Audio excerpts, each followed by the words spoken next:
सुफरा अग दे नाल तुहाडा अग वा पानी मिट्टी है ना रकान जिस खिलतां दा उहदे तलक है सुफरा दा अग नाल बलगम दा पानी नाल सुदा दा मिट्टी नाल खून दा हवा नाल तुहाडी हवा दे विच भी तीन वाले चार वाले नहीं उत्थे तो फर्क चलता वो भी नहीं समझते खून का मिजाज हवा ना बेड़े रखा है गर्म तार रखे हवा का मिजाज तभी जो मिजाज गर्म तार है अग का मिजाज अग का मिजाज गर्म खुश्क है हवा का गर्म तार है इस तरह सुफरा का मिजाज गर्म खुश्क है खून का मिजाज गर्म तार है उदों थले आता पानी पानी का मिजाज सर्द तार है तो साढ़े इत्थे की आती है बलगम वो सर्द तार है फिर थले आती मिट्टी जमीन का जमीन वह मिजाज है सर्द खुश्क इत्थे थले थले थलछड़ या थले बैठा होंदा है सुदा होंदा है वह मिजाज सर्द खुश्क है तिब्बे कदीम ने उत्थे बड़ी ततबीक दी हुई लेकिन समझण की जरूरत है कि किस तरह कुलियात में समझना है कुलियात में फिर अगे किवें चलते पे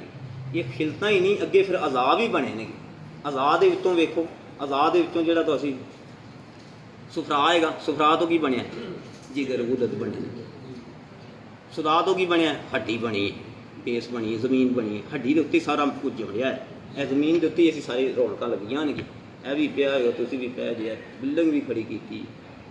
सुदा तो खड़ी की जमीन तो खड़ी की ना सुदा बेस वो हड्डी बनती वो बेस चीज़ां बन गई लगेमेंट बनते हैं रवातात बनते हैं या जोड़न वाला मादा सीमेंट बनता पे कनैक्टिव टिशू बनते पे तो दूसरे तो वो पानी भी है जमीन के वो असाब है सुफरा अपने सुफरा का जिगर गुदत बने बलगम दे असाब दिमाग बनया हराम मगज बनया तुहाडे की कहते ने खून दे गोश्त बनया लाहमियात बने जिन्ने टिशू ने सारे समझ ये समझना है जो तुम कानून समझते ना उत्ते तुहाडा एक बेस जो है ना बुनियादी टिशू जो अलहाकी मादा या सुदा जोड़ा है उन पासे किया है इतने जने सारे धोखा खाते हैं कानूनी मुफरदात वाले उत्थे भी गुड़ मुड़ कर देंगे सारे वो दूसरिया नहीं समझा पाते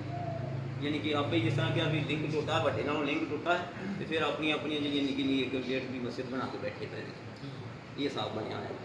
तो सारे सिर जोड़ के बैठन किसी की खामी जी दसन तो फिर दूसरा जो समझ के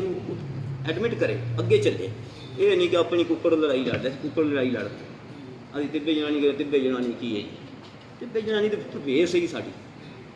साबर साहब ने बेस ही किताबां सारियां खोल के भी होर